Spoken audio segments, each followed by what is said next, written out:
The liberal mainstream media appear determined to either ignore the recent revelation of Spygate, the scandal of the FBI having planted a spy in the Trump campaign in 2016, or spin it as an anti-Trump story. However, the reality is that this is, as President Trump tweeted, the all-time biggest political scandal. And, yes, that includes Watergate.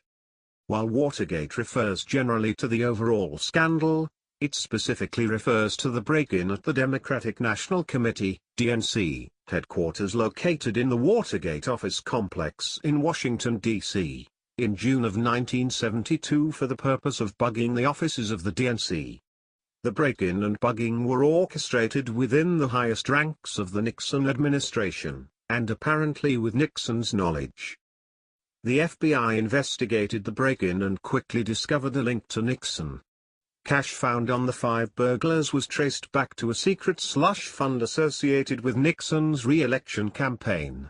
Nixon obstructed the investigation from the beginning, causing Congress to investigate. While Nixon attempted to dodge being implicated, the smoking gun tape was proof that he was at the head of efforts to obstruct the FBI's investigation. The tape, ironically recorded by Nixon himself just days after the Watergate break-in, is of a conversation he had with his chief of staff, H.R. Haldeman, wherein they discussed the Democratic break-in thing. Specifically mentioned were the problem area because the FBI is not under control and the fact that the FBI investigation was leading into some productive areas, which Haldeman aptly described as some directions we don't want it to go. When it was discovered that Nixon used a tape recorder in the Oval Office to record conversations, investigators demanded the tapes. Nixon refused, and the Supreme Court ruled against him. One of the tapes he was eventually forced to turn over was the smoking gun tape mentioned above. As a result of the evidence against Nixon, Congress began what certainly would have been a successful impeachment ending in Nixon's conviction and removal from office. To avoid that, Nixon followed in the steps of his first vice president, Spiro Agnew, and resigned on August 9, 1974. Less than a month later, he was pardoned for his many crimes by Agnew's, and Nixon's, replacement, President Gerald Ford. By the time the dust had settled, America had a new, unelected, president and vice president. 69 people involved in Watergate had been indicted. 48, including some top Nixon officials, were convicted, and some 20 of them went to prison. Watergate so damaged the credibility of the Republican Party that it was perhaps the decisive factor in putting Jimmy Carter in the White House. Largely due to the fact that the media had been involved in breaking the case through solid investigative journalism, the term Watergate has become metonymous with political scandal, with subsequent scandals being referred to by simply adding the suffix "gate" to the end of their names. The list of Gate scandals includes Travelgate to refer to the 1993 firing of staff members of the White House Travel Office by President Bill Clinton. Chinagate to refer to the 1996 Clinton re-election campaign finance scandal wherein China sought to influence the foreign and domestic policy of the United States. Monicagate and Lewinskygate to refer to President Clinton's sexual relationship with a 22-year-old White House intern and his subsequent perjury to hide it. Cablegate to refer to the 2010 WikiLeaks publication of more than 250,000 classified, and embarrassing, State Department cables. And too many more to list in this article. Now, you can add Spygate to that list. Spygate is a bigger scandal than Watergate. But the liberal mainstream media, acting as the propaganda arm of the deep state, are trying to cover it up. Consider the implications of the FBI planting a spy in the campaign of one candidate while violating both the law and the fundamentals of investigation to protect the other candidate from facing the consequences of her crimes. And remember that the text messages between FBI agent Peter Strzok and his mistress, DOJ lawyer, Lisa Page, mention both a secret society within the FBI and DOJ, including then FBI Deputy Director Andrew McCabe, and an insurance policy in the event Trump won.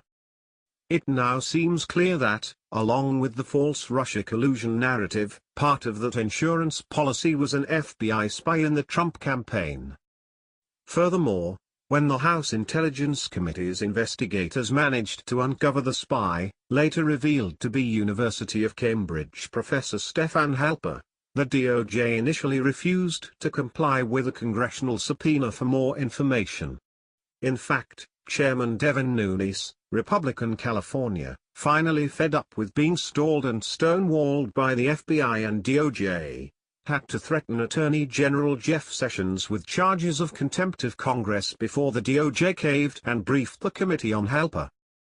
Going back a little further, the FBI and DOJ, while protecting Hillary Clinton from being charged for her illegal use of a private email server to send and receive thousands of classified documents, abused the Foreign Intelligence Surveillance Act (FASA) process to illegally obtain a surveillance warrant on Trump campaign associate Carter Page.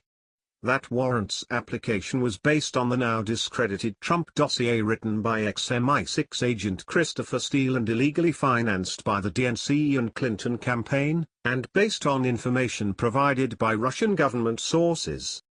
No wonder President Trump tweeted a quote by Fox Business Network anchor David Usman on May 18, saying, "Apparently the DOJ put a spy in the Trump campaign. This has never been done before and by any means necessary. They are out to frame Donald Trump for crimes he didn't commit." And on May 23, as more information came to light, he tweeted, "Look how things have turned around on the criminal deep state. They go after phony collusion with Russia, a made-up scam, and end up getting caught in a major spy scandal the likes of which this country may never have seen before. What goes around, comes around." Whatever one's opinion of President Trump, he is right about this. Spygate could be one of the biggest political scandals in history. It is certainly bigger than Watergate. While Watergate will likely continue to be the scandal by which all other scandals are measured, old habits die hard. The reality is that taken all together, Spygate makes Watergate look mild by comparison. Watergate was about a president and key officials in his administration breaking the law both to spy on their political opponents and to cover up for their crimes.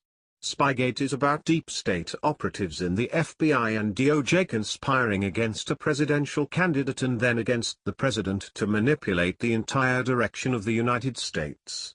In Watergate, the victims were Nixon's political opponents. In Spygate, the victims are the American people. President Trump was also right to demand an investigation of this. The deep state needs to be exposed, and in this, it may have left itself wide open to that exposure.